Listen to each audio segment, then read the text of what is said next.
वो कहते हैं अगर इंसान को पता चल जाए ना कि उसे रोना किस बात पे चाहिए, तो फिर रोना किस बात का।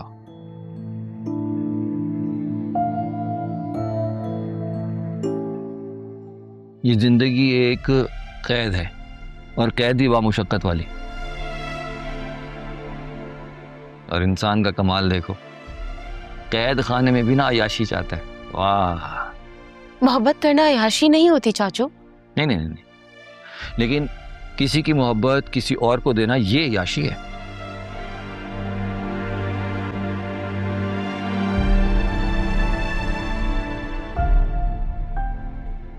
मैंने मोहब्बत सिर्फ उमैर से की है।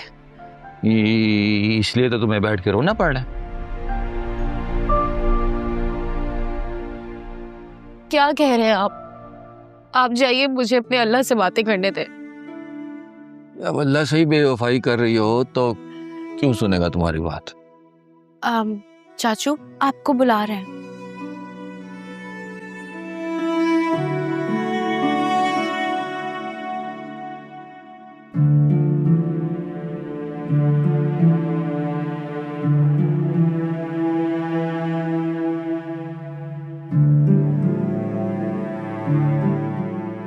तुम्हारी अय्याशी के 3 महीने शुरू होने लगे हैं आज से।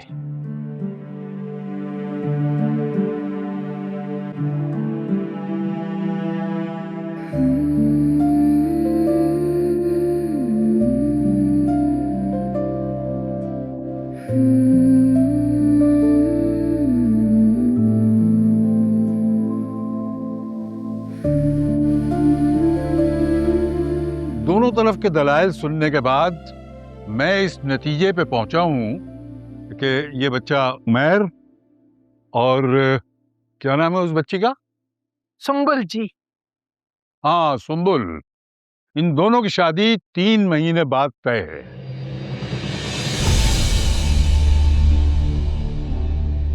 और इस पंचायत को इस बच्चे उमैर की दोनों शर्तें कबूल हैं। ये नहीं हो सकता ताया जी। बस खामोश खड़ा रहो। राशिद अली, इसे समझा लो जी ताया जी। कि मेरे फैसले से इनकारी होने वाले को गोली मार दी जाती है इस खानदान में। और अगर वो तानिया अपनी मेहनत से तालीम हासिल करके डॉक्टर या तबीब बनना चाहती है तो तुम कौन होते हो उसे रोकने वाले? वो मंगेतर है तुम्हारी, मनकुआ नहीं है अभी। और हमारे दीन में बच्चियों को तालीम हासिल करने से रोका नहीं जा सकता। और अगर ये हमारी बच्ची तानिया ये वादा करती है कि वो हिजाब में रहकर तालीम हासिल करेगी, तो हम उसे रोककर गुनाहगार बनने वाले कौन होते हैं? और ये बच्चा उमैर 3 महीने इस घर में रहेगा। और अगर ये 3 महीने इस घर में रहकर इस घर के माहौल में ढल गया तो फिर ठीक है, वरना ये शादी तो होकर रहेगी। क्योंकि हमारे खानदान में अगर लड़का और लड़की एक दूसरे से मंसूब हो जाते हैं ना, तो सिर्फ मौत ही उन्हें जुदा कर सकती है। बस।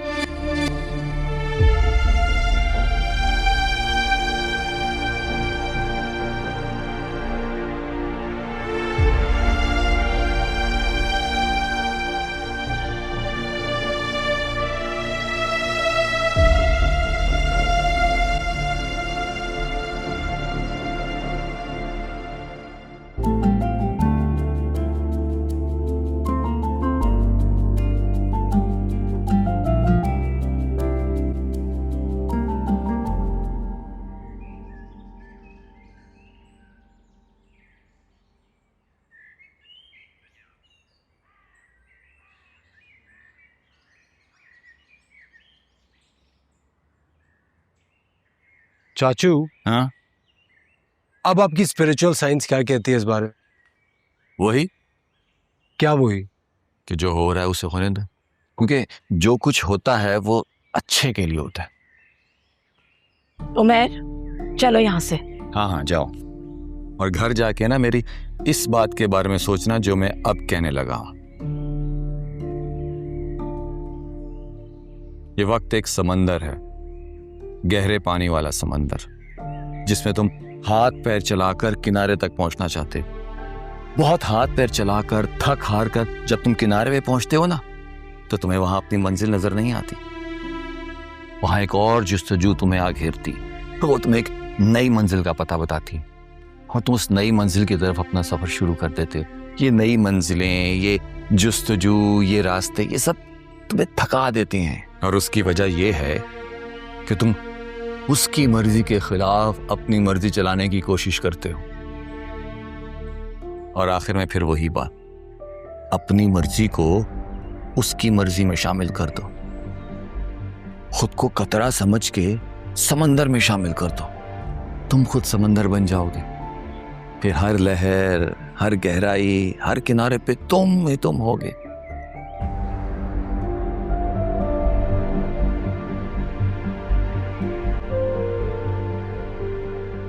घर जाके सोचना इस बारे में।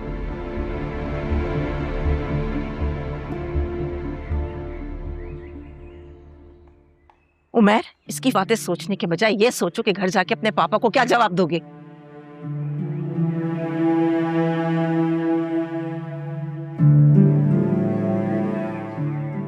चाचू, समंदर की लहरों के बहाव में तो कोई भी तैर सकता है। असल तैराक तो वो है जो समंदर की लहरों को चीर कर अपना रास्ता बनाए। ऐसा मैंने पढ़ा था कहीं। आपका क्या ख्याल है इस बारे में? लहरों को चीर के जो रास्ता बनाते हो, वो रास्ता किस मंजिल की तरफ जाता है?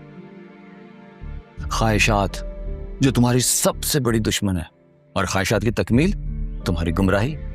पता नहीं क्यों मेरी समझ में आपकी बातें नहीं आती। क्या यही काफी नहीं है कि तुम समझना चाह रहे हो? और यही बातें समझाने के लिए तुम्हें 3 महीने अपने पास रखने का बंदोबस्त किया है मैंने। समझ जाओगे। आती रहिएगा।